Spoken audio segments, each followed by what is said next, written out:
oportunidade de conhecer o Adolfo, eu há um bocado recordava isso com ele, do momento onde durante cerca de 6 meses, nos idos tempos da Económica TV, ia um programa e, portanto, foi aí que eu o conheci e comecei a admirá-lo pela sua frontalidade. O Adolfo, além de todo, digamos que o espaço público que é conhecido de todos, nomeadamente do ponto de vista político, também enquanto ilustre advogado e também gestor, sabemos que ele tem funções em empresas relevantes do nosso país, é sobretudo uma pessoa que nos ajuda a pensar sobre o mundo. E a pretexto do seu novo livro, que eu já tive a oportunidade de ler, e recomendo vivamente, A Grande Escolha, ele está aqui connosco para nos dar algumas pistas de reflexão sobre aquilo que, no fundo, nós estamos neste momento a viver e aquilo que temos para frente, que tem sido, aliás, também o lado de todas estas partidas que temos feito ao mundo. A Ana Rita teve a amabilidade, com a sua experiência e talento, de aceitar ajudar a moderar a sessão, depois da intervenção do Adolfo. E depois a ideia é, entre nós, dentro de uma respeitabilidade daquilo que é uma partilha em grupo, irmos comentando. Portanto, depois a Ana Rita e eu, se também ajuda isso, modera e, portanto, as pessoas manifestam a vontade de falar, portanto, com algum equilíbrio para que seja tudo possível. Adolfo, mais uma vez, muito obrigada e somos ouvidos, está bem? Obrigado pelo convite para estar aqui convosco, e eu confesso que sinto um bocadinho, não me sinto muito bem a estar 15 minutos a falar neste sistema, portanto vou tentar falar um bocadinho menos e depois acho que o mais útil é, se houver oportunidade para termos conversas, acho que era muito mais interessante, porque senão estou aqui a falar de eventualmente aspectos que são menos, podem interessar menos. Talvez só explicar porque é que decidi escrever o livro e o que é que motivou e qual é que é a mensagem que eu tento passar com o livro. O livro é, na prática, uma defesa bastante apaixonada da globalização, ou seja, eu procuro demonstrar que o maior instrumento de progresso e de crescimento e de criação de riqueza que a humanidade alguma vez já conheceu é precisamente a globalização enquanto a abertura das economias umas às outras e a possibilidade de circularmos todos e circularem bens, mercadorias, serviços, capital, ideias, circularem de forma mais ou menos livre por grande parte dos territórios do nosso planeta. E isto é para mim uma evidência, se quiserem, ou seja, eu procuro demonstrá-lo com factos no livro, mas era para mim, quando escrevi, uma evidência, mas comecei a reparar que não era para grande parte das pessoas com quem eu lidava, mesmo pessoas que estavam no meu espaço político. Isto é, boa parte das pessoas da minha geração, eu tenho 40 anos, são pessoas que viveram quase sempre em crise, então no caso português viveram ou em crise ou com períodos de crescimento bastante medíocres e tendem a considerar que a grande responsável pelos bloqueios que nós temos nas nossas economias e nas nossas sociedades, quer ao nível dos salários, da habitação, do emprego e das oportunidades, tem a ver com esta circunstância de o mundo ser cada vez mais global, as relações terem internacionalizado, a economia se ter internacionalizado e, portanto, ter feito de nós uma espécie de seres mais minúsculos num mundo com tanta gente e com tanta concorrência. E, portanto, foi a convicção de que todo o produto, todos os resultados positivos da globalização estavam a ser dados como adquiridos e não como resultado desse maravilhoso processo de abertura das economias, que eu decidi escrever o livro. E na introdução do livro eu conto o momento em que o livro surge, que é num jantar entre amigos, em que vários deles me dizem que os avós deles viviam melhor do que eles. Eu ofendi-me, eu lembro-me perfeitamente, o jantar não acabou muito bem, porque eu achei que era uma ofensa dizerem que os nossos avós viviam melhor do que nós. Mesmo os avós que tiveram e que faziam parte de uma classe privilegiada, porque não é possível comparar as oportunidades que temos hoje, os direitos que temos hoje, a esperança de vida que temos hoje, a ciência que temos hoje, a medicina que temos hoje, a abundância de bens e serviços que temos à nossa disposição, não é possível comparar com aquilo que foi experimentado pelos nossos avós, sequer pelos nossos pais. E, portanto, é essa a motivação do livro. Eu escrevo o livro para responder a todos aqueles que acham que a globalização é a raiz dos nossos problemas e não a solução para os nossos problemas. E a primeira parte do livro é precisamente a procurar demonstrar isso. Procurar demonstrar que porque é que a globalização é um instrumento de progresso, aquilo que aconteceu com as desigualdades, com a criação de riqueza, com a ascensão da classe média e com as oportunidades da alfabetização que todos tivemos, mas depois os outros capítulos do livro, e é por isso que o livro acabou por ficar um pouco maior do que aquilo que eu queria, é reconhecer que há desafios que são gerados pela circunstância de vivermos num mundo tão global e com tanta concorrência. E eu identifico esses desafios e procuro explicar de que forma é que os podemos resolver, e nenhum deles passa, ou nenhuma dessas respostas passa por desglobalizar. Tem a ver com a criação de emprego, num mundo tão digitalizado e com inteligência artificial e com a robotização e a automatização. Tem a ver com os salários, que estão a crescer muito menos do que cresciam nas décadas anteriores, e há uma perspectiva de estagnação em algumas economias.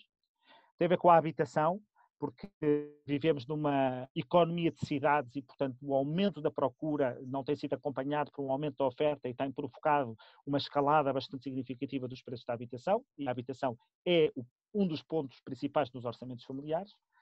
A questão das desigualdades, porque há um aumento das desigualdades em muitos dos países chamados do primeiro mundo. A grande fiscalidade internacional, a sensação que as pessoas têm de que as grandes empresas não pagam impostos e que se safam aos impostos e que o cidadão comum não o faz, e que isso é muito associado à globalização, e também a questão, mais duas questões. Uma é dos grandes monopólios digitais, portanto parece que estamos a caminhar para uma economia de grandes monopólios em que estamos completamente reféns de uma só empresa, da Google ou da Facebook ou da Amazon, em cada um dos setores de atividade. E por fim, uma preocupação que está muito em voga, de não depender, a ideia de que estamos demasiado dependentes dos países estrangeiros para aquilo que é o nosso dia a dia. E há também um capítulo específico sobre a vida em o que seria desta pandemia se não vivêssemos num mundo global. Isto é, como é que poderíamos estar a reagir a esta pandemia se nós não vivêssemos em globalização? E talvez, porque essa foi aquilo que eu estava a escrever o livro a meio, ainda não estávamos em pandemia quando eu comecei a escrever o livro. E quando a pandemia acontece, eu achei que o meu livro tinha ido ao ar, porque era tão otimista e tão galvanizador da globalização. Eu pensei, isto é o fim da minha narrativa, não vou conseguir sequer vender livros depois disto. Mas depois lá achei que conseguia contar a narrativa e explicar melhor, e tem um capítulo específico sobre, e era isso que eu gostava talvez de dizer qualquer coisa agora, sobre o que seria viver esta pandemia sem a globalização. Porque um dos comentários mais típicos que eu tenho ouvido nos últimos tempos é: se não fosse a globalização, o vírus não tinha chegado cá tão depressa. Se não fosse a globalização, nós não estávamos tão dependentes de material de proteção individual vindo da China. Nós estaríamos provavelmente em melhores condições. Desmontar isso e dizer que é exatamente ao contrário. É verdade que com a globalização os vírus circulam mais depressa, mas não são só os vírus que circulam mais depressa, também as ideias e o conhecimento que permitiram ter uma vacina em tempo recorde. São também as cadeias de transmissão global e o comércio que permitiu que não tivéssemos falta de nenhum alimento e de nada essencial nos nossos supermercados, mesmo quando estivermos confinados e mesmo com a pandemia. Circula também muito mais depressa a informação, a possibilidade que nós tivemos de saber uns dos outros e de falarmos uns com os outros e de contactarmos uns com os outros mesmo estando confinados. Circula também muito mais depressa todas as novas tecnologias que permitiram que a nossa vida pudesse ser melhor e pudéssemos não só estar em contacto uns com os outros e conversar uns com os outros, mas também ter plataformas eletrónicas para ter os medicamentos, ou plataformas eletrónicas para podermos deslocar-nos, ou plataformas eletrónicas para termos comércio eletrónico sem poder sair de casa. E a vacina é provavelmente o melhor exemplo do que é um mundo globalizado. A China depois de ter estado algumas semanas, eventualmente, a esconder o vírus, divulga o genoma do vírus em janeiro, e logo dias depois o mundo já tinha testes para despistar as pessoas que estavam ou não estavam com Covid. Os testes, entretanto, foram melhorando e foram se sofisticando, mas dias depois já havia testes que permitissem averiguar se a pessoa tinha ou não tinha Covid, e em abril já milhares de investigadores estavam a trabalhar em medicamentos e vacinas para um vírus que era desconhecido ou cujo genoma tinha acabado de ser conhecido em janeiro. Investigadores de várias nacionalidades a utilizar conhecimento vindo de várias partes do mundo, utilizando máquinas com componentes vindas de várias partes do mundo, e nada disto teria sido possível se não houvesse livre comércio, se não houvesse livre circulação de pessoas, bens, serviços, capitais e ideias. E, portanto, este tempo recorde das vacinas é provavelmente o melhor, ao contrário daquilo que as pessoas pensam, aquilo que prova melhor que a globalização permite ao mundo estar hoje em melhores condições do que alguma vez esteve para poder lidar com uma pandemia como estas. Isto não significa que a pandemia não esteja a ser dramática, é evidente que ela está a ser dramática, mas teria sido nada do que nos falta existiu antes, ou nada do que nos falta existiria se seguíssemos outro modelo de desenvolvimento. O livro acaba por dizer que o livro chama-se A Grande Escolha, porque aquilo que me parece que hoje organiza a grande questão do nosso tempo é precisamente a resposta à mudança e aos desafios da concorrência. Isto é verdade que a distinção esquerda-direita continua a ser bastante relevante, eu acho que ela é bastante, não só relevante como ela é atual, mas ela não organiza a resposta à grande questão do nosso tempo. E a grande questão do nosso tempo é como é que nós lidamos com a mudança, com a incerteza desta disrupção permanente, com a incerteza da concorrência permanente de novos produtos, novos trabalhadores, novas empresas, novos modelos de negócio, como é que nós lidamos com a pressão de ter que ser os melhores para poder vencer no mundo global. E há, de facto, duas respostas. Há uma resposta que é intuitivamente dizer que temos que nos proteger da mudança e atrasá-la o mais possível. É claro que isto é uma generalização e uma radicalização, mas há uma resposta intuitiva que diz só nos devemos abrir quando pudermos ganhar. E há uma resposta intuitiva a favor da mudança e a favor de nos prepararmos para ela, e que é uma resposta intuitiva, abre-se e só se fecha quando for mesmo necessário, caso contrário, isso é mau para o mundo. E as respostas políticas, de facto, estão-se a organizar em torno destas duas correntes. Há uma ideia grande e que ganha adeptos de protecionismo, quer protecionismo económico, fechar fronteiras a novos produtos, a novas empresas, a investidores estrangeiros, a novos modelos de negócio para proteger os que estão, ou protecionismo social, ou protecionismo cultural, se quisermos, que é fechar o nosso ambiente cultural, o nosso ambiente religioso, o nosso ambiente social, a tudo o que possa perturbá-lo vindo de fora e que o possa desafiar, quer do ponto de vista religioso, quer do ponto de vista cultural, quer do ponto de vista das ideias. E, portanto, um protecionismo, quer do ponto de vista étnico, e um protecionismo de preservação de uma certa matriz cultural. Por outro lado, há ao contrário, aqueles que acham que só podemos vencer se fizermos o contrário, se nos abrirmos a todas estas diferenças. E aquilo que eu procuro dizer é que esta é a grande escolha política que o mundo vai ter de fazer. Queremos avançar por um caminho de mais desglobalização, de nos fecharmos mais, que é o caminho que está a ser seguido nos últimos 5, um pouco mais anos, e de que o Brexit é provavelmente o primeiro, ou um bom exemplo dessa corrente, dessa ideia, ou a eleição de Donald Trump, ou o crescimento das democracias iliberais na Europa, que são exemplos desse movimento, ou dessa resposta, ou, pelo contrário, vamos voltar ao tempo que era o tempo de estarmos empenhados e bastante entusiasmados com a abertura das fronteiras como espaço ou de abertura de oportunidades. A minha escolha, como se imagina depois de tudo o que disse, é esta segunda, mas infelizmente eu acho que o mundo caminha para a escolha, para a primeira. E eu acho que essa escolha depois vai ter consequências políticas, e com isto termino. Porquê? Porque um mundo mais fechado, em que os países se isolam mais por razões económicas ou por razões políticas ou sociais, é um mundo com maior potencial de conflito.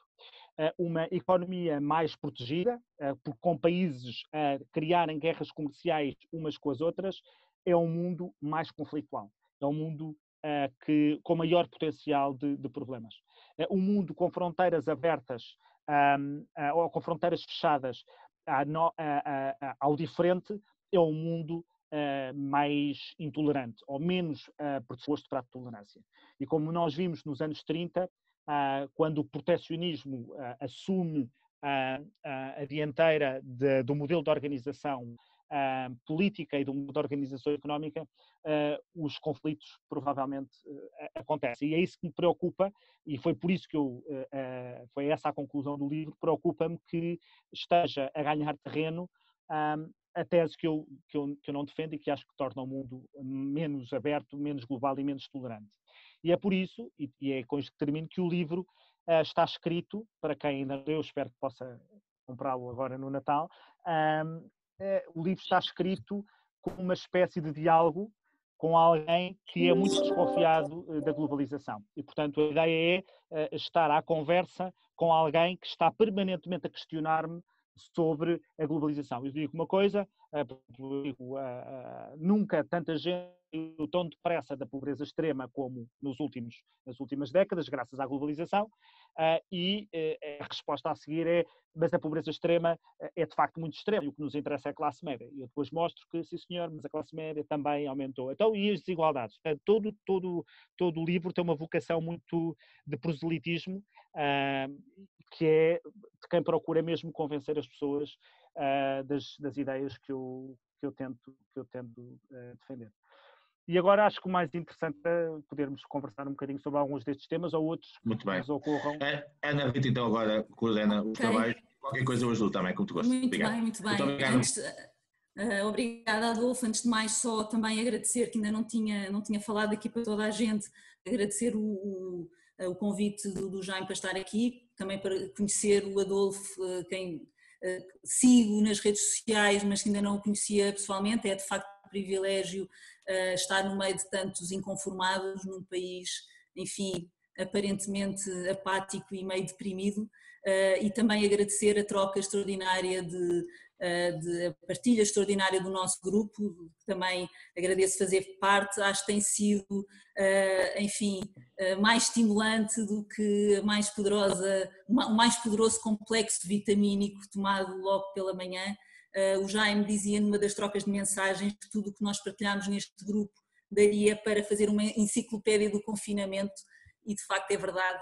É até impossível ler tudo e estar atento a tudo, mas pronto, dito isto, passo aqui a fazer aqui primeiro umas perguntas ao Adolfo, a propósito ainda do livro, e depois tentar pôr-nos a refletir de algumas coisas que ele fala.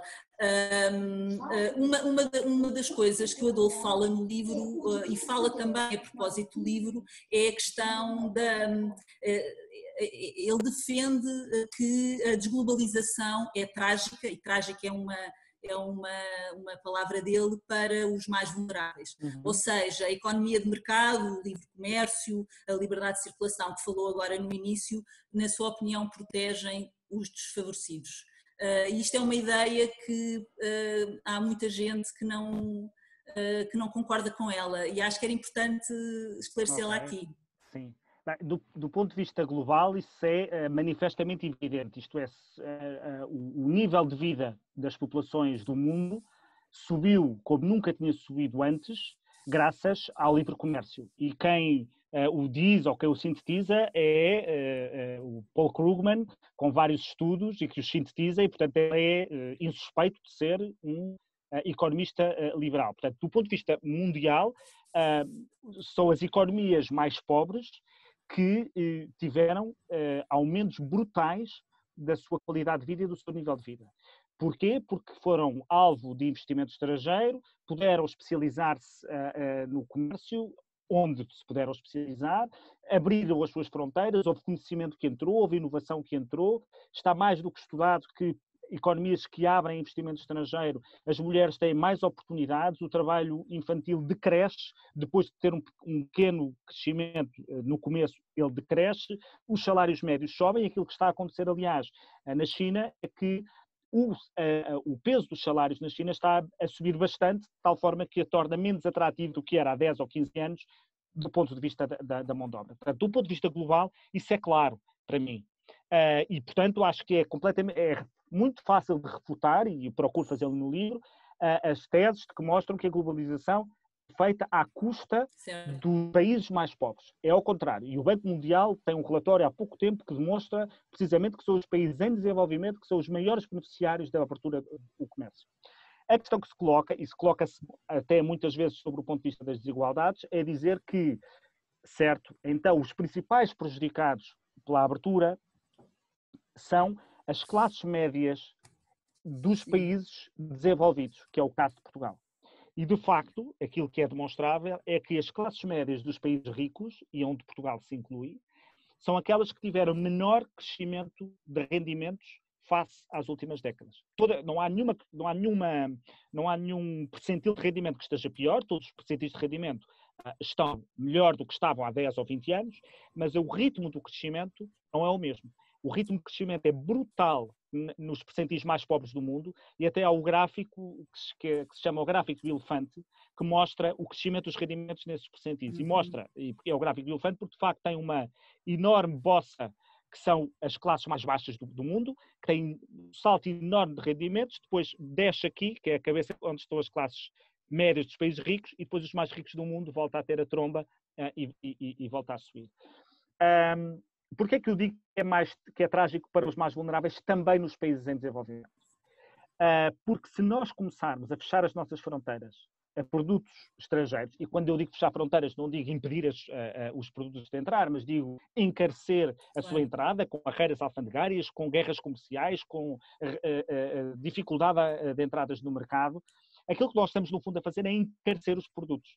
Estamos a tornar mais caro produtos e, portanto, as classes mais vulneráveis ficam com o mesmo dinheiro que tinham, mas a poder ter um cabaz mais limitado de possibilidades. É o patriotismo económico que fala também no livro, não é? Sim, e por outro lado, o que é que acontece? Quando nós fechamos as fronteiras a muitos produtos que são matérias-primas, estamos a encarecer os processos de produção das matérias-primas das nossas próprias empresas. Isto para não contar que nós não podemos propriamente fechar fronteiras e achar que os outros não vão fazer o mesmo aos nossos produtos. Portanto, uma guerra comercial prejudica sempre, nunca é boa para ninguém, há sempre alguns setores que são protegidos e, portanto, podem melhorar, mas a estabilidade é pior e são os mais vulneráveis que sofrem com isso. E, normalmente, o protecionismo económico, nós só olhamos para os empregos que são protegidos. Por exemplo, quando os presidentes americanos, todos, o George W. Bush, o Obama e o Trump, se põem a fazer e depois revogam limites à importação ou dificultar a importação de matéria-prima como o aço, eles procuram proteger os empregos da indústria do aço. Mas o saldo final, e há vários estudos que o demonstram, é que esses empregos podem ficar protegidos, mas o número de empregos destruídos por causa das indústrias que usam o aço como matéria-prima e que ficou mais caro, que são perdidos, são mais do que o número de empregos que foram protegidos por essa medida. Muito bem. Ouvindo-o falar, de facto, com um grande otimismo, mesmo nesta altura de pandemia em que tanta gente fala da globalização como um papão, o seu entusiasmo é evidente, mas de facto a globalização, e é curioso que também diz isso claramente no livro, não é? A globalização é o que é, nós sabemos o que ela é e as coisas que traz, mas isso não significa que ela não possa ser melhorada. Claro. E refere isso claramente, não é? E eu acho que era importante, acho que era interessante falarmos um bocadinho aqui o que é isto de melhorar, o que é que nós poderemos fazer, o que é que os países podem fazer, ideias concretas para que isso aconteça, para que se resolvam alguns dos problemas que os críticos mais acérrimos... Certo. Acho que, enfim, um ponto, e talvez que eu acho que é provavelmente os mais relevantes, tem a ver com a automação. Há muito receio de que a automação destrua mais emprego e, portanto, nós estamos constantemente a ser substituídos por máquinas e, portanto, as máquinas vão roubar o nosso emprego, nós vamos ficar sem trabalho, estamos a ser substituídos e, portanto, isto está a provocar uma degradação, quer do número de empregos existentes, quer, obviamente, da média salarial. E aquilo que eu procuro mostrar no livro é que a automação gera muito mais empregos do que ele que destrói. Foi sempre assim e está a ser assim. E isto é visível, aliás, até à pandemia ter chegado, nós estávamos com níveis de desemprego e com níveis de criação de emprego bastante positivos face àquilo que existia há algumas décadas atrás. Mas o que eu digo não é líquido que o emprego criado pela automação seja criado no sítio em que ela o destrói. Destrói de um e, portanto, lado não é nada líquido que não seja aqui que ele é destruído e é criado no outro lado. E o que eu digo, então nós temos que ter políticas para garantir que o emprego gerado pela automação é criado aqui. E para isso nós precisamos de várias reformas. Temos que fazê-las desde logo na área da educação, mas sobretudo na área da requalificação profissional ao longo da vida. Porque aquilo que acontecia é que as disrupções de métodos de produção, as disrupções científicas aconteciam no período da nossa carreira. Portanto, apanhavam a geração seguinte. O que está a acontecer agora é que ao longo da nossa carreira contributiva, portanto, ao longo da nossa carreira profissional, podemos ter vários momentos disruptivos que nos tornam dispensáveis. E, portanto, das duas uma, ou há uma requalificação, e há países que têm políticas muito sérias de reskilling, em que os trabalhadores estão permanentemente a ser requalificados para outras funções, ou então uma formação profissional, quando as pessoas estão no desemprego, para que elas rapidamente saiam do desemprego. Para além do investimento na área da inovação e do desenvolvimento, em que Portugal tem indicadores que são muito maus, sobretudo porque não tanto em percentagem do PIB, que tem vindo a melhorar, mas porque a maior parte da investigação e desenvolvimento que é feita em Portugal é feita no setor público e não é ligada ao setor privado, portanto não gera o valor para a economia que deveria gerar, e são números que eu apresento no livro. Mas, portanto, um desafio que é real e pode ser dramático e deixar muita gente para trás é o da automação. E só é possível resolvê-lo com educação, e é preciso alterar várias das coisas que temos na educação, na formação profissional e na requalificação ao longo da vida, no investimento em inovação e desenvolvimento, mas com valor produtivo para a economia, e, é claro, com uma alteração da fiscalidade e dos incentivos empresariais. Nós temos que garantir que as grandes empresas cá queiram ficar. Um dos exemplos que eu dou depois mais à frente do livro, a propósito dos impostos digitais, pode-se utilizar aqui, que é, nós estamos todos a tentar taxar as grandes empresas digitais, e há uma discussão que eu faço depois de outro capítulo, mas não nos perguntamos porque é que na Europa, das 20 maiores empresas da economia digital, apenas uma é europeia.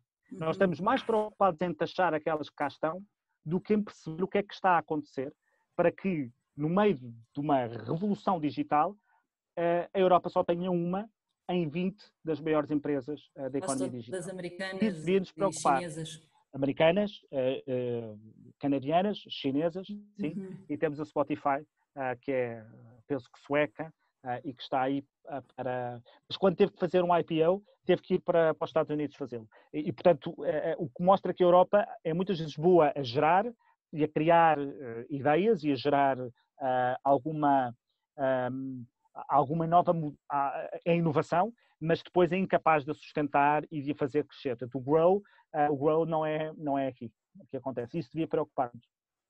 Não sei se alguém aqui do painel queira falar um bocadinho da globalização, dar uma opinião sobre isto que o Adolfo está a dizer. Eu posso fazer aqui uma... Não sei se... Força, Helena. Força, vamos a isso. Eu tenho eu também sou, digamos, uma completamente subscritora da dinâmica global, por todas as razões, e sobretudo porque acho que é a melhor forma, de facto, de conseguirmos ter um mundo mais igual e mais capaz de responder às pessoas. E, portanto, de maneira geral, eu sou favorável, mas eu olho, em primeiro lugar, para as fronteiras do planeta, portanto, para as chamadas fronteiras planetárias, e, de facto, e para mim, de facto, o crescimento tem que ter, ou digamos, essa dinâmica em que ser capaz de incorporar aquilo que são essas fronteiras e os limites dos recursos planetários, portanto, de facto, para mim, a ecologia tem que ser parte do entendimento desta dinâmica e, por outro lado, as pessoas também têm que estar no centro. Se é certo, como disse o Adolfo, que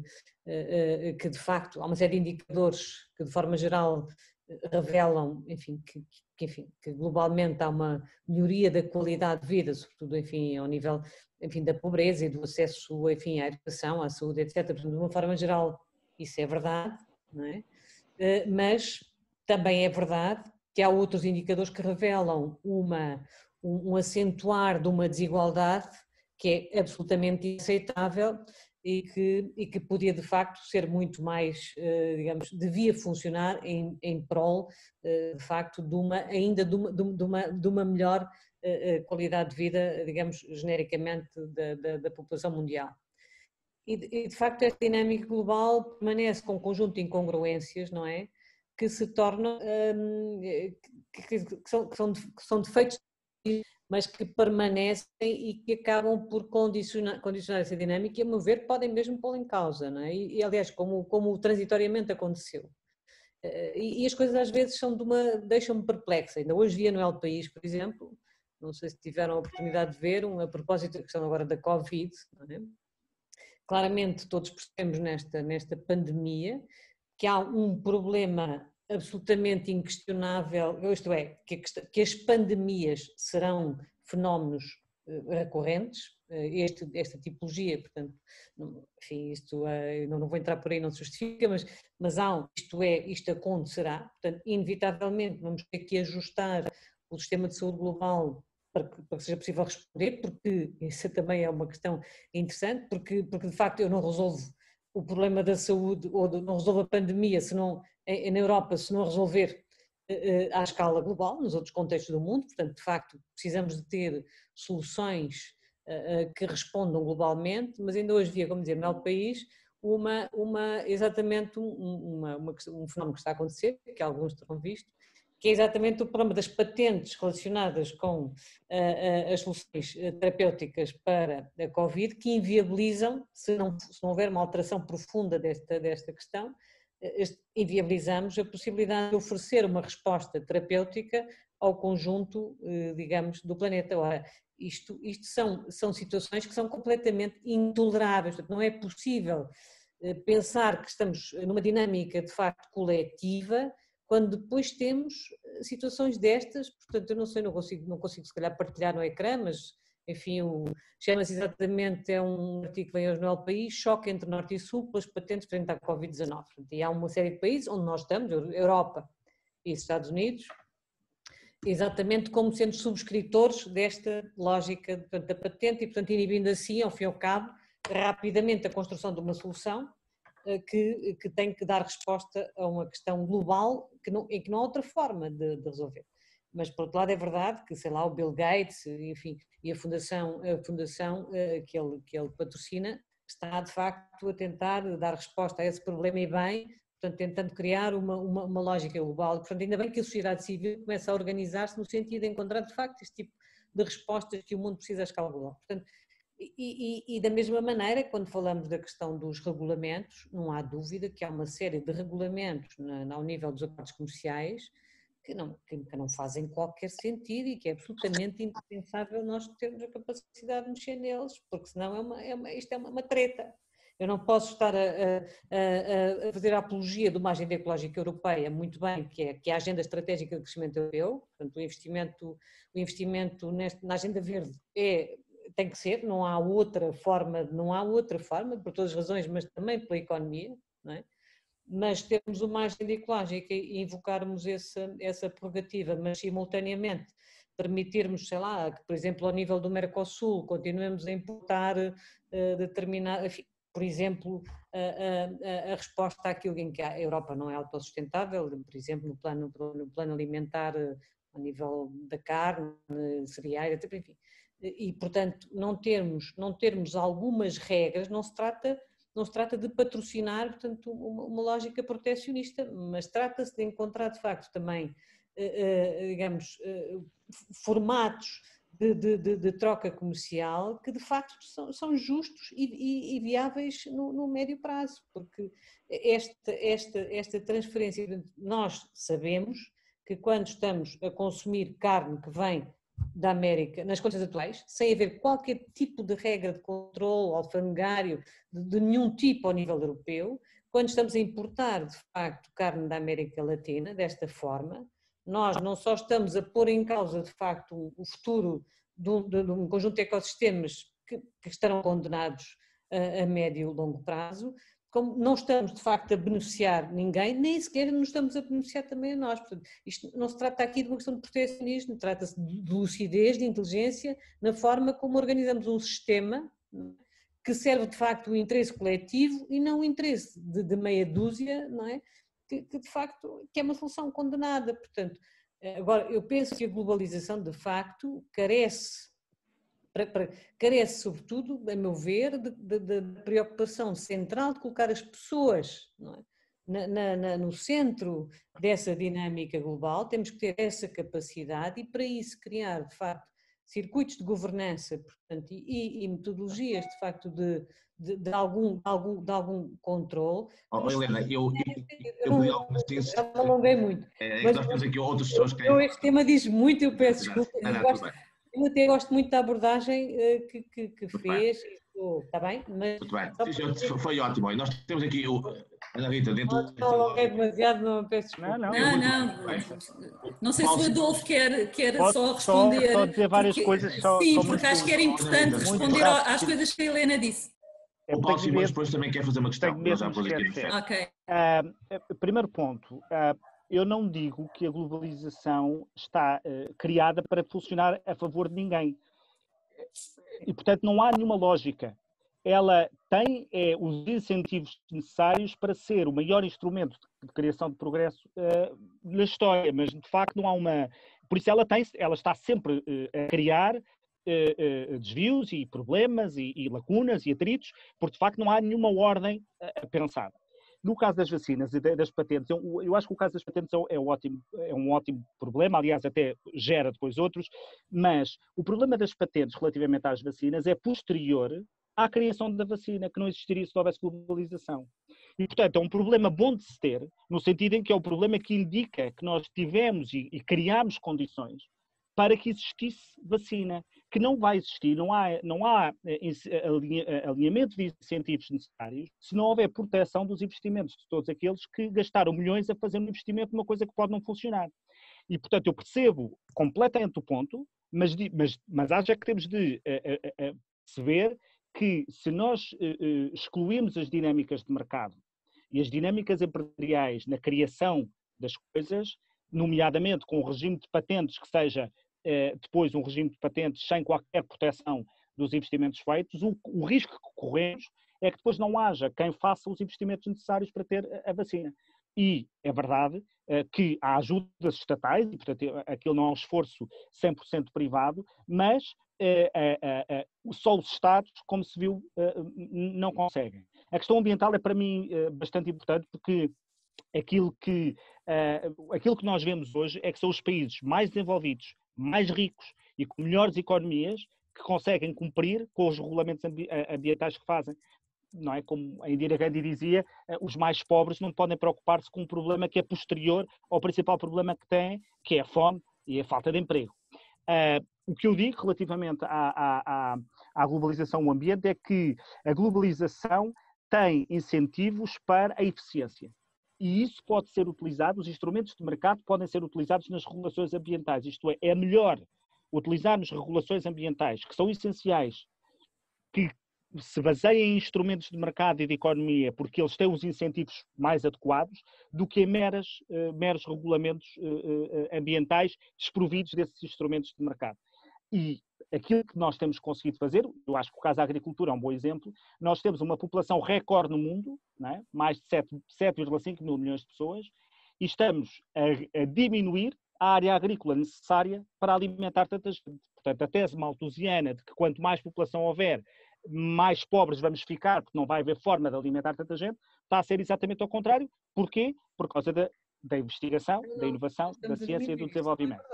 não é verdade? Em termos Nós de estamos quê? a diminuir, nós estamos a diminuir. Então, olha, eu tenho que ir ali buscar o livro para lhe dar, para lhe dar os indicadores. Nós estamos a diminuir. A aposta tecnológica é, de facto, um investimento nesse sentido, uma maior eficiência e, portanto, nós estamos a diminuir, até por várias razões. Olha, ainda agora estamos a ver, olha, com o óleo de palma, posso colocar já aqui o óleo de palma. Eu estou à procura aqui de um gráfico também para lhe poder mostrar. As perspectivas são para termos um acréscimo que é equivalente a todo o Bangladesh, só para abastecermos até 2030. Helena, deixar uma coisa, se calhar, Helena Rita. O Paulo Simões também gostava de colocar uma questão para tentarmos diluir também outros queria temas. Certo. Exatamente. O Paulo Simões queria colocar uma questão, não é? Faz favor. Adolfo, enquanto procura ou não procura. Sim, mas eu estou a ouvir bem. Queria fazer um comentário e uma questão. Um comentário era regressar ao seu jantar inicial e à questão da curiosidade de todos nós de sabermos se os nossos avós viviam, os nossos pais viviam melhor ou pior do que nós. E eu, depois de um mês de pandemia, em abril, disse aos meus amigos que, na média, em qualquer país do mundo e em qualquer região do mundo, se pudéssemos escolher qual é que era o ano em que queríamos nascer, seria 2020, sem dúvida nenhuma. Por qualquer KPI de bem-estar humano que utilizemos, o ano 2020 seria o ano em que todos nós, em consciência, deveríamos escolher para o ano do nosso nascimento. Isso tem a ver precisamente com aquilo que você está a dizer, que é, em cada ano estamos realmente melhor. E todos os indicadores apontam para aí, e acho que não deveríamos ter qualquer dúvida sobre isso, com pandemia ou sem pandemia. A questão, Adolfo, tem a ver com uma das coisas que você disse, falou aí de um conceito interessante de democracias iliberais na Europa. E nós aprendemos, ou pelo menos eu aprendi, a olhar para a democracia como democracia liberal e representativa. Ou seja, eu tenho dificuldade em separar estes três termos. Para mim, democracia significa democracia liberal representativa. E este processo de globalização e todos estes clashes que temos vindo no mundo acabam por apontar tanto para aquilo que você falou, da democracia liberal versus não liberal, mas também da representatividade versus uma democracia direta. E a pergunta que eu lhe coloco é se com todos estes instrumentos, com todas estas dicotomias que temos de hoje em dia, se este tema da democracia direta também não é algo que, nesta perspectiva da globalização, também deveria, enfim, ter um capítulo próprio do seu livro, do seu pensamento. Obrigado. O livro é sobre a globalização como instrumento de crescimento e de progresso e, portanto, essa parte fica para um segundo livro se eu tiver coragem de perder mais 6 meses a fazê-lo. Mas eu sou um desconfiado e um crítico bastante grande das teses das democracias diretas, porque acredito que uma das vantagens, um ponto forte das democracias representativas é precisamente proteger as minorias, proteger os perdedores, criar regras de convivência entre vencedores e perdedores e criar procedimentos entre a emoção das massas e a concretização das suas decisões. E, portanto, qualquer instrumento em que dá à maioria o poder de decidir diretamente sobre as coisas no momento, sem qualquer tipo de intermediação, é um instrumento para que as pessoas ponham os seus ódios e os seus amores e ponham as suas emoções e os seus instintos mais primários a determinar o futuro político.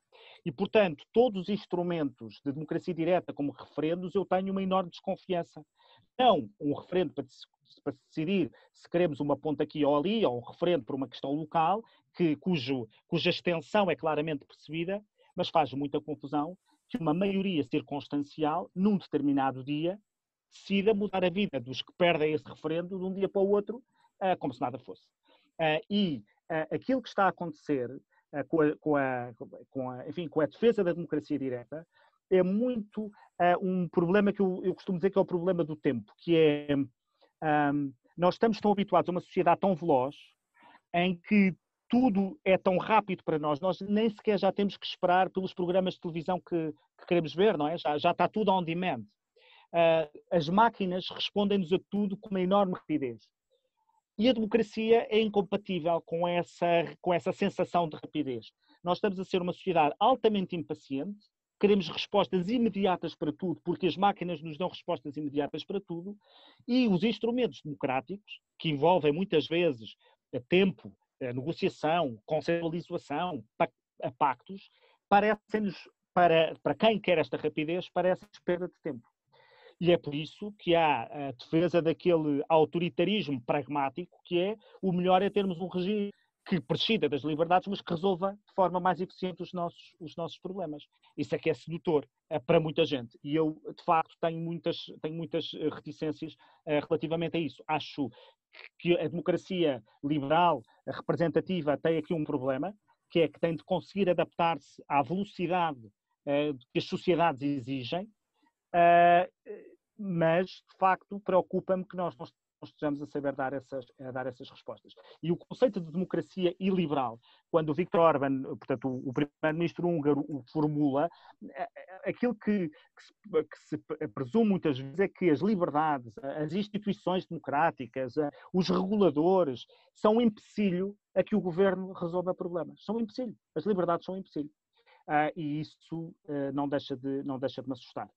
E claro, procuro dizer que isso é um pouco incompatível com a globalização, porque a globalização presume reconhecer ao outro, seja um estrangeiro, seja uma empresa estrangeira, direitos, deveres e estatuto parecidos com aqueles que têm os nacionais do nosso território.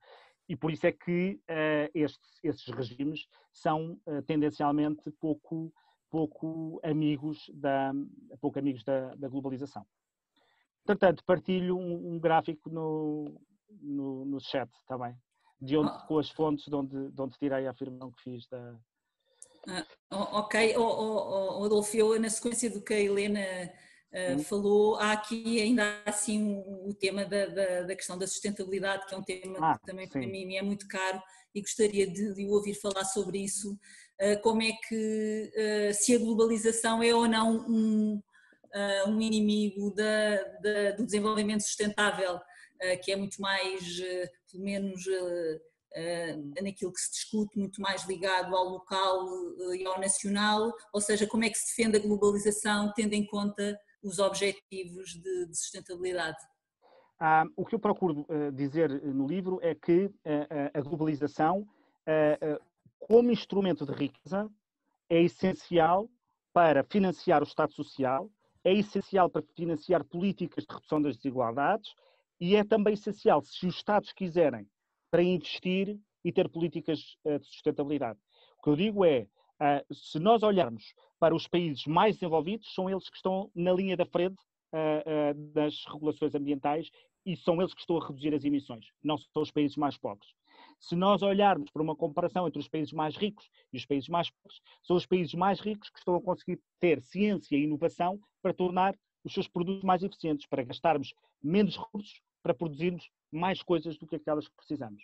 Mas isto não chega, nem permite ir tão depressa. O que digo é que as regulações ambientais que nós precisamos, porque temos imensos problemas e desafios ambientais, desde logo há oceanos de plástico, continuamos a ter o problema das emissões, é que quando queiram fazer regulações ambientais, não descurem os instrumentos de mercado. E, aliás, o Acordo de Paris tem instrumentos de mercado. São regulações que têm em conta os instrumentos de mercado. E é isso que eu procuro dizer no livro. Agora, estou inteiramente de acordo que o desafio da sustentabilidade é um desafio que precisa, muitas vezes, de regulação. E eu digo no livro, há muitos casos em que os incentivos para sermos inovadores e eficientes no uso de determinados recursos não são financeiramente atrativos para uma economia e, portanto, tem que ser o Estado que tem de intervir. E também relativamente aos territórios, que é um problema que a Helena também falou e que eu também estou de acordo. Aquilo que a desertificação dos territórios é a pior coisa que pode acontecer à sua preservação, não é? E o seu despovoamento. E isso exige políticas sérias. Mas a globalização é uma oportunidade para isso. A digitalização da economia é uma oportunidade para territórios que estão mais longe dos centros. E eu acho que fazia sentido pensar um bocadinho nisso e, sobretudo, não romantizar um passado agrícola como se fosse um passado amigo da natureza, em que as pessoas estavam por amor à natureza. As pessoas viviam na pobreza e fugiram para as cidades por pobreza. E, portanto, há uma certa romantização urbana sobre o território agrícola e a forma como se vivia nos anos 40 e 50. E eu acho que é uma romantização perigosa e que não corresponde a como se romantiza a autenticidade das cidades, não é? E a pobreza que eram os bairros históricos da cidade de Lisboa. Alguém quer comentar isto?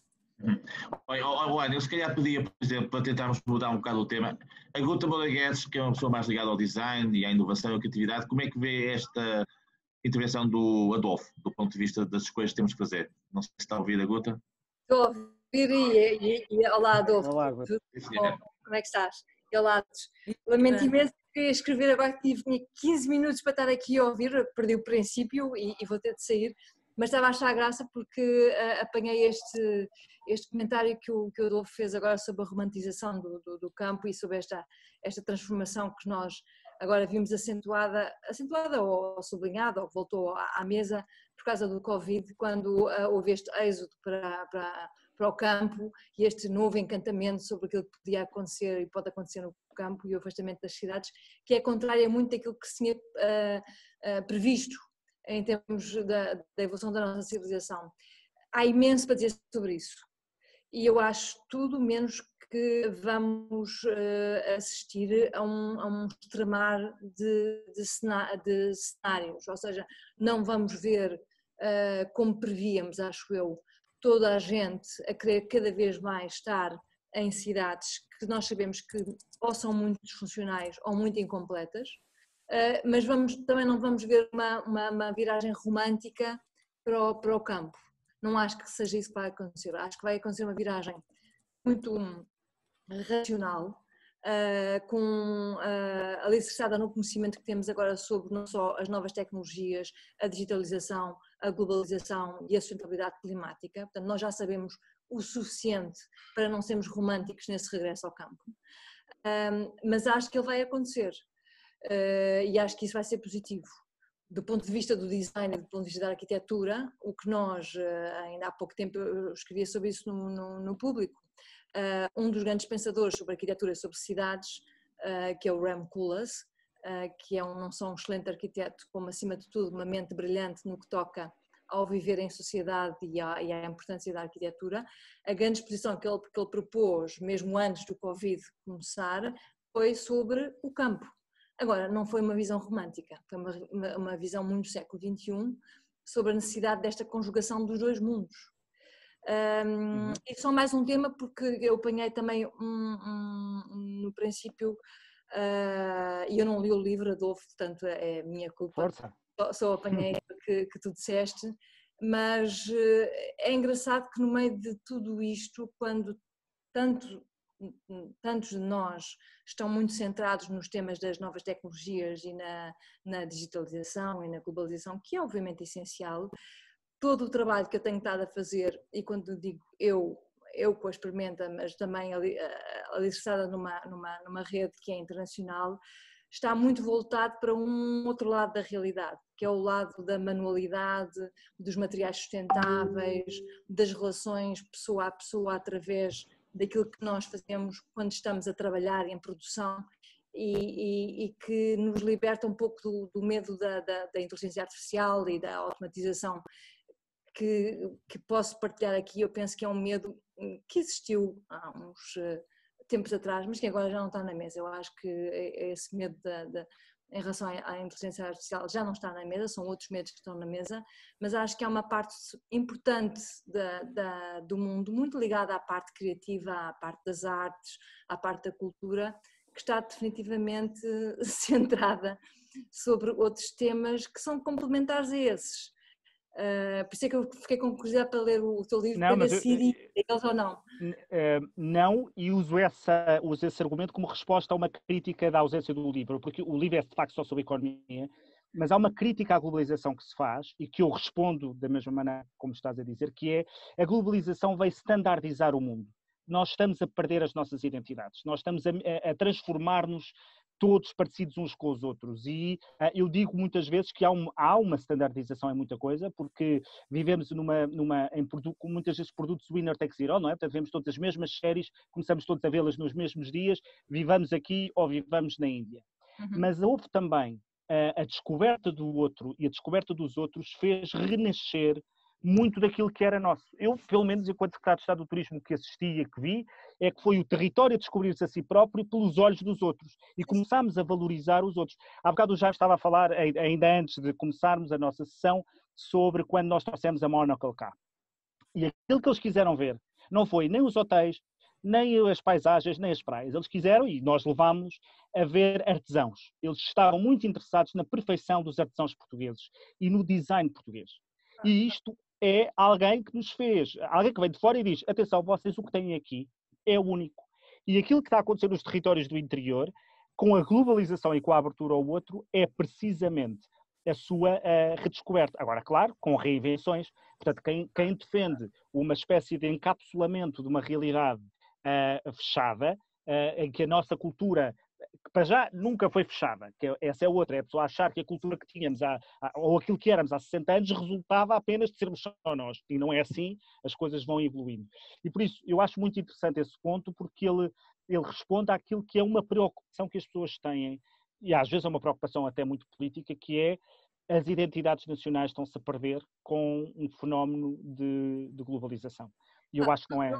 Não são a perder, e são mais duas notas relativamente àquilo que dizias. A globalização faz isso, sem dúvida, mas fez também outra coisa que é igualmente, ou para mim até mais importante, que é deu voz àqueles que nunca teriam voz se não fosse a globalização e a internet, nunca. E, portanto, nós passámos de uma elite que era pequena e que já estava muito fragilizada para um potencial real que, no fundo, somos todos nós, a humanidade, que passa a ter voz. E isso é dados da globalização.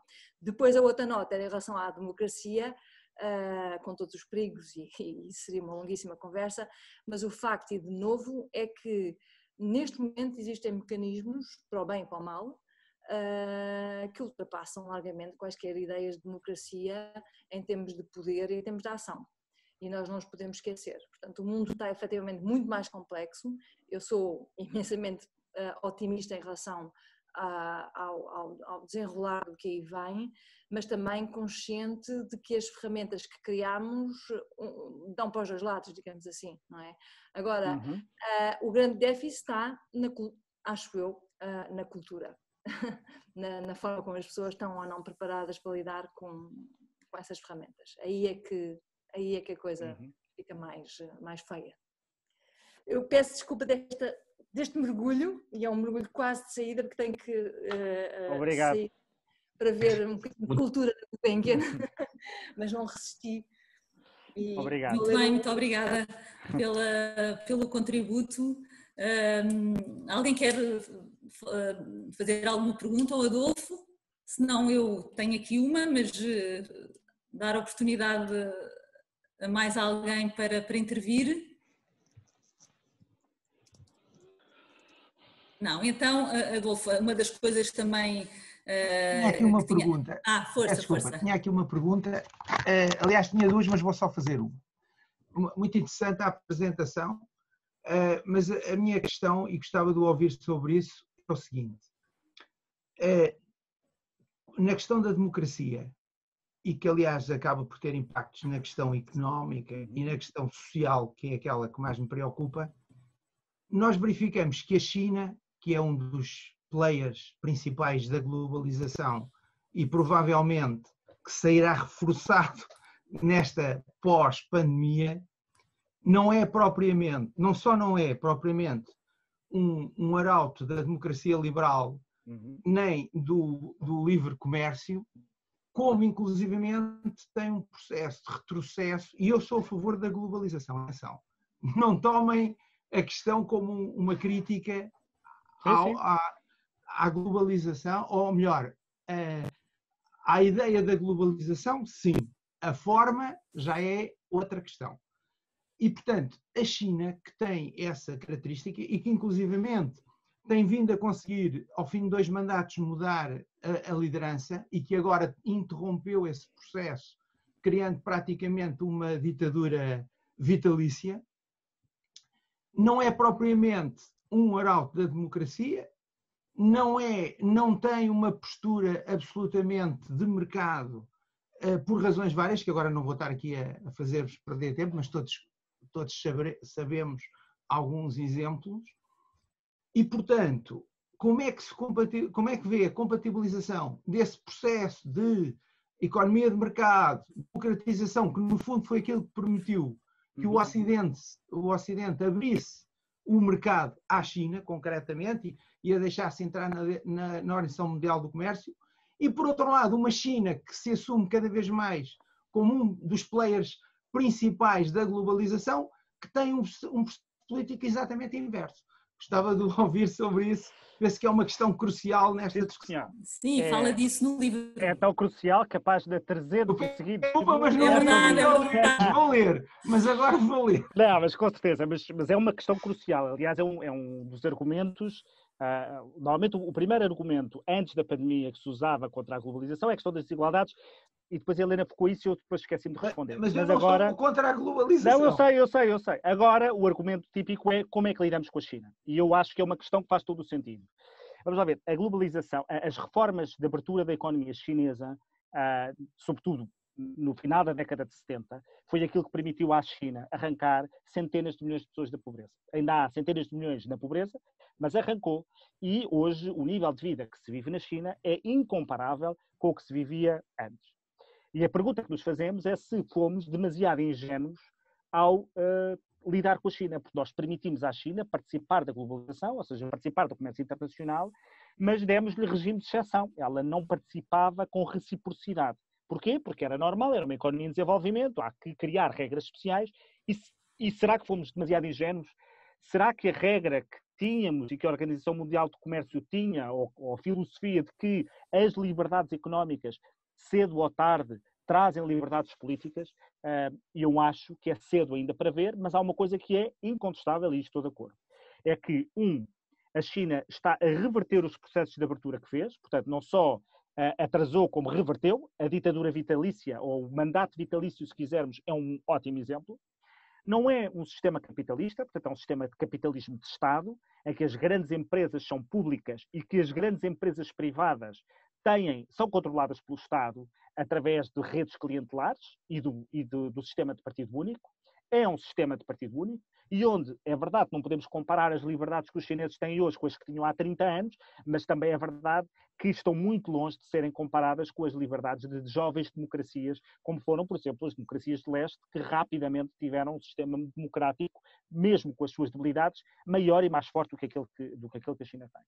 E a China não é um ator da globalização, ou seja, é um ator porque participa, mas não é um país globalista, não só porque começou já a fechar as suas fronteiras, mas também porque não dá reciprocidade. Isto é, as empresas chinesas investem no estrangeiro com determinadas regras e com poucas barreiras, e nada disso acontece com as empresas estrangeiras que investem na China. Não só há muitas barreiras à entrada no mercado, como muitas das vezes, ou a maioria das vezes, têm de contribuir com patentes, conhecimento e inovação que é deixado lá para que os chineses permitam que o investimento seja feito. E, portanto, nós temos um problema com a China. Como é que nós devemos lidar com isto? A China insiste muito numa relação bilateral com os países, portanto não quer multilateralismo, porque mesmo com os Estados Unidos, a China numa relação bilateral está numa posição de força e numa posição de poder, e portanto foge a 7 pés das relações multilaterais, desde logo através da União Europeia. Portanto ela fala com os países um a um, e com certeza a União Europeia, mas só para fazer efeito.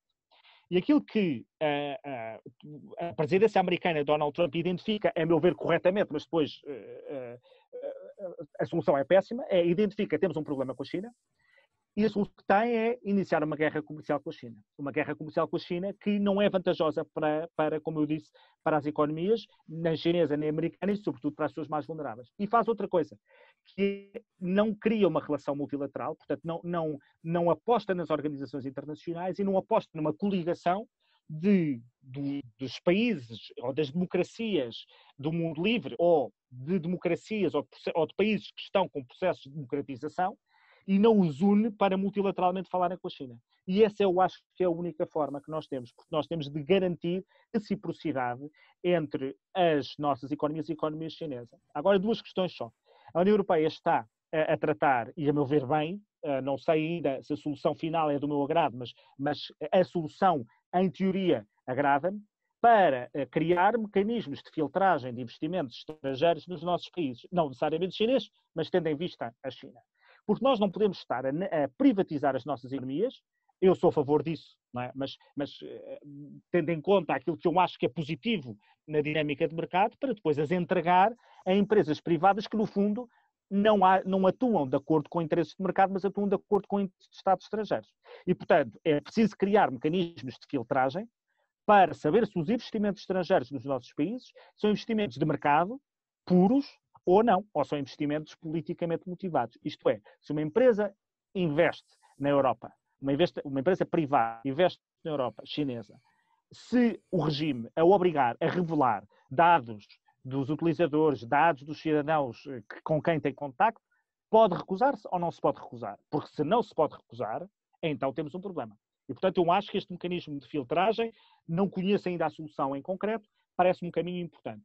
Coisa diferente é dizer se nós devemos fechar as fronteiras a produtos chineses ou vice-versa. E isso aí é que eu já tenho mais dúvidas. Acho que é essencial para as economias contar com aquelas centenas de milhões de pessoas que é um mercado essencial. E a prova disso é que Donald Trump sai, ele sai do TTP, e a China acaba de fazer um acordo comercial com os países da Ásia e, portanto, fica ali rainha e senhora e os Estados Unidos foram embora na sua política unilateral.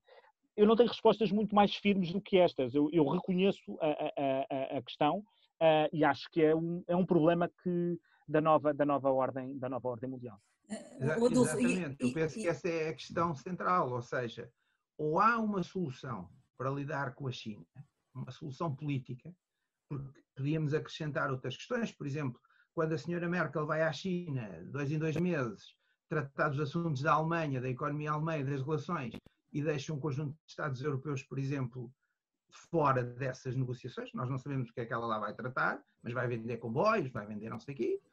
Portanto, mas é outra abordagem do problema, mas a questão é, ou nós encontramos uma solução, eu não acho que a China esteja a fugir do multilateralismo. A China anda há 20 anos a meter-se dentro do multilateralismo e a controlar cargos nos organismos internacionais. A solução está nas políticas do conhecimento. Mas isso é outra história. Não está nas políticas do conhecimento. Não, mas mesmo é outra história. Por exemplo, o caso da UIT, que por acaso é uma pessoa simpaticíssima que está lá, e há outros casos, o Trump acusou a China na Organização Mundial de Saúde. A China tem vindo a procurar, e na Unesco, por exemplo, a ocupar uma série, até por culpa do Ocidente que sai. Mas isso é outro ponto. Isso é outro mas a ponto. questão aqui é assim, eu acho, só para concluir e só para terminar esta ideia, ou seja, ou nós encontramos, e eu sou a favor da globalização, uma solução para lidar com esse problema que já vinha dos anos 90, eu acho que houve impactos de natureza social e de renda na classe média e classe média alta, com alguma transferência para a China nos anos 80 e 90. E, portanto, eu acho que isso criou a primeira reação anti-globalização. A classe média sentiu que lhe estava a fugir empregos para fora da Europa, para fora dos Estados Unidos. E agora, o segundo momento, se nós não encontramos uma maneira, e no fundo foi essa a minha questão, é que eu queria ouvi-lo sobre isso, era todo o gosto nisso, ou seja, ou encontramos uma solução para resolver este problema com a China, ou realmente pomos em causa a possibilidade, porque a reação social e política a essa globalização é tão forte que impede que ela avance. E eu sou a favor que ela avance. Sim, eu concordo com esta abordagem da insatisfação, e portanto o livro parte um bocadinho disso, não é? A insatisfação das classes médias com a situação. É que hoje nós temos acesso a muito mais informação do que tínhamos e, portanto, temos uma maior noção das desigualdades do do que tínhamos antes, não é? E para além disso também temos muito mais expectativas do que tínhamos há 60 anos. Há 60 anos a expectativa das pessoas era morrer no mesmo estado social e da mesma que tinham os seus pais, portanto não havia essa expectativa, não havia essa legítima expectativa. Hoje há, e portanto há muito mais frustração por não se conseguir subir na vida do que havia há 60 anos em que isso era uma decorrência normal, era nascer pobre e era para ser pobre. Mas a questão da China é de facto muito mais complexa. Há esse ponto, é outro ponto que tem a ver com a influência da China nas organizações internacionais, e eu acho que o resultado não é sair de lá, nem abrir uma ou outra ao lado, acho que é ao contrário, mas acho que do ponto de vista económico, a China privilegia fortemente as relações bilaterais porque está em condições de impor condições que os países, muitas das vezes necessitados de investimento, e com pão para a boca e com muita rapidez e urgência, não estão em condições de negar e de refutar e, portanto, dar muitas coisas em troca. Posso fazer um comentário? Sim, Helena, força, diga. E vou deixar de lado esta minha coisa mais verde para não estar aqui a contaminar demasiado a coisa, mas faz todo sentido.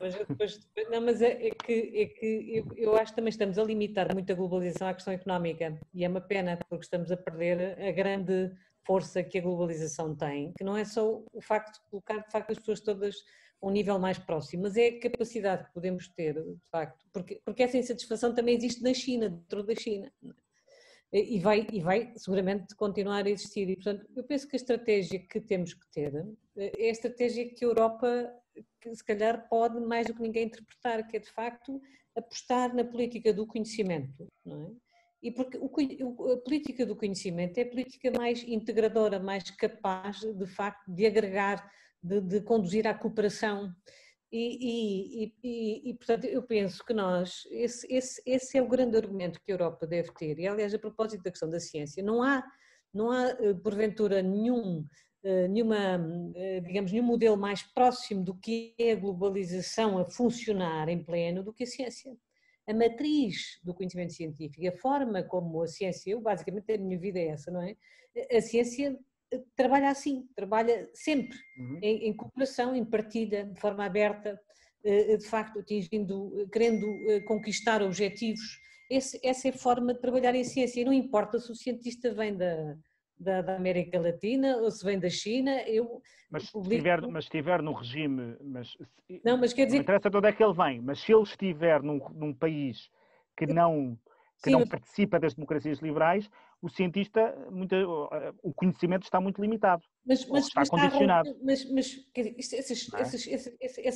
já são situações de facto muito limitadas, e mesmo as que existem são mesmo de facto, se calhar a Coreia do Norte, já foi Cuba há 10 anos atrás, mas hoje de facto a cooperação científica é brutal, não tem fronteiras realmente, e portanto é altamente transformadora. E era por isso também que queria dizer, quando falamos da questão das vacinas, não é? De facto, em boa verdade, hoje o produto que nós estamos aqui a identificar como sendo um produto comerciável é a vacina, mas a vacina resulta de 2 décadas de investimento parcelar aos bocadinhos que resultaram, olha, até daqui de uma pequena empresa de Lisboa, como viram também esta semana, que também identificou uma proteína que foi determinante. E isto, de facto, multiplica-se no mundo inteiro, ao longo destas 2 décadas, a quantidade de produtos, portanto, outputs de ciência, de diferentes grupos, de investigadores solitários, que no mundo inteiro partilharam o seu conhecimento e que conduziu a isto. Isto foi a maior parte deste investimento, de facto, é público. Este investimento final da vacina, não é? Evidentemente que também tem investimento privado, mas para que ele fosse possível, isto é um trabalho continuado, persistente de investimento público, que de facto permitiu que chegássemos aqui hoje. E eu acho que este sinal, portanto, a política do conhecimento, a estratégia da educação, na cooperação que a Europa tem que ter com a África, sobretudo com os países onde estão os recursos naturais, isto é que vai pôr em causa a China e o modelo chinês. Quando nós soubermos olhar para estes países onde estão os recursos naturais, que de facto são o grande ativo do futuro, indiscutivelmente, é aí que vamos procurar, é onde de facto eu penso que nós vamos conseguir de facto construir mais um mundo global. quem me dera, portanto, que tivéssemos de facto um mundo global com estruturas de governança global que olhassem para as alterações climáticas de forma global, que pudéssemos de facto construir mais bem-estar para o mundo inteiro, não é? Agora, e realmente vale a pena olharmos com muita assertividade e com muita coerência e de facto com cooperação sobretudo para o continente africano e para os continentes de facto onde estão os recursos naturais, não é? Através da cooperação, no conhecimento, na educação, de facto para fazermos um caminho conjunto. Acho que isto é a melhor maneira. Uma coisa interessante que eu tentei mostrar no livro é a evolução do continente africano e asiático do ponto de vista de crescimento da economia. E há 40 anos a Ásia era bastante mais pobre do que a África. E hoje é completamente incomparável, não há qualquer. O que é que aconteceu na Ásia que não acontece em África? E o que aconteceu foi decisões políticas de abertura das economias. Em África continuamos a ter governos totalitários, plutocráticos, que insistem em fechar a economia. Aquilo que a maior, e há um livro interessante de uma Dambisa Moyo, que é sobre o quão as ajudas humanitárias à África são insuficientes e são um caminho errado, porque elas alimentam esses Estados e impedem aquilo que verdadeiramente pode fazer a diferença, que é a abertura das economias. E uma das consequências do nosso protecionismo agrícola, da Europa, mas não só da Europa, da Ásia, da América e do Japão, provavelmente os maiores prejudicados é a África, porque poderia ser pela agricultura que podiam começar a ter comercialização e a poder vender, e não podem porque nós protegemos o nosso setor agrícola. Ou seja, muitas das vezes, grande parte quando temos um olhar global, as vantagens da globalização são muito mais evidentes do que quando fechamos a nossa escala para olhar para o nosso país, porque de facto os efeitos maravilhosos que a globalização teve, do ponto de vista revolucionário na vida das pessoas, teve na nossa também, porque se nós pensarmos há 20 anos, no ano 2000, o Facebook nem havia Facebook. Portanto, nem havia negócios que a pessoa podia lançar no Facebook. Portanto, em 20 anos a nossa vida mudou de uma forma radical e nós nem sequer nos apercebemos. Mas do ponto de vista de transformação radical, naquilo que foi a vida dos mais pobres em África e em Ásia, foi de facto uma transformação radical. Muitas das vezes é a diferença entre morrer de fome ou ter comida todos os dias na mesa e viver ainda em condições muito, muito débeis. Mas eu acho que o caso da ciência é de facto o melhor, e por isso é que eu acho que a globalização aqui não tinha a ver com o investimento público ou privado, tem a ver com as vantagens. Só para deixar, eu percebi, mas só para deixar esta nota que de facto às vezes esquece de facto o papel de facto, não há modelo que melhor interprete de facto a globalização do que a ciência e a comunidade científica de facto enfim, é de facto estimulada pelo bem comum, quer dizer, e de facto esse tem que ser o móvel de tudo isto, não é? Olha Rita, eu posso desafiar o Bernardo Igos, que está na representação, que está na equipa da Comissão da Presidência Portuguesa, que começa no dia 1 de janeiro, a dizer qualquer coisa, que é capaz de ser interessante. Claro que sim. Perceber como é que este tema agora da Europa e de Portugal, a presidência, pode também ajudar nesta dinâmica da globalização. Não sei se o Bernardo está a ouvir. Estou a ouvir, estou, Jaime, muito obrigado.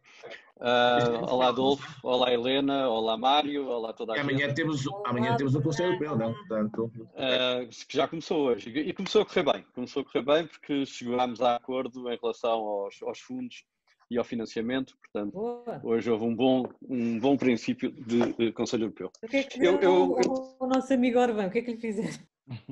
Houve ali há ciência na diplomacia, digamos assim. Eu gostava só de fazer 2 comentários rápidos sobre... Tenho pena de não ter ouvido toda a conferência, ou toda a nossa conversa, ter perdido um princípio, mas gostava de fazer 2 comentários rápidos nesta da Europa, da África e da China em particular. Nós temos na Europa um modelo de desenvolvimento e de promoção de desenvolvimento muito específico, que vem da nossa história e que basicamente, aquilo que nós chamamos de condicionalidade democrática, a Europa é o maior contribuinte do mundo para o desenvolvimento de países terceiros. Não só em termos de contributo direto para o desenvolvimento, não é só grants. Com a África, por exemplo, nós somos o maior contribuinte para o desenvolvimento em África, somos o maior parceiro comercial do continente, 33% e 37% respectivamente, das trocas comerciais do continente africano fazem-se com a Europa e da Europa faz com a África, e somos o continente que tem mais negócios com a África. Mas a nossa presença no mundo, e não só em África, mas também na América Latina e na Ásia, passa por uma condicionalidade que nós colocamos no nosso contributo para o desenvolvimento alheio, ligado à democracia, aos direitos humanos, à boa governança. Há um conjunto de critérios e de exigências que a Europa faz para ajudar ao desenvolvimento de países, continentes e regiões. O modelo chinês é completamente diferente. O modelo chinês passa como aquilo que o Adolfo e o Mário estavam a discutir, passa por a disponibilização de capital ou a aquisição de indústrias e serviços e empresas que sejam estratégicos nesses países. Outro dia, eu fui dar um curso de formação a diplomatas do Congo, da República Democrática do Congo. E para alguma surpresa minha, a ideia, e não eram diplomatas jovens, eram diplomatas mais séniores, a ideia que existia na diplomacia congolesa é que a China tinha muito mais interesse do que a Europa por África, estava muito mais presente em África do que a Europa e estava a ajudar muito mais o desenvolvimento africano. Ora, para começar, os números não dizem isto. Os números mostram o contrário. Em segundo lugar, o nosso modelo de desenvolvimento é exigente em termos de modelo político. É, com certeza. E isso faz parte do modelo europeu. Mas é, ao mesmo tempo, muito mais amigo do desenvolvimento e muito mais amigo do futuro desses países, porque o modelo de desenvolvimento chinês implica a geração de dívida.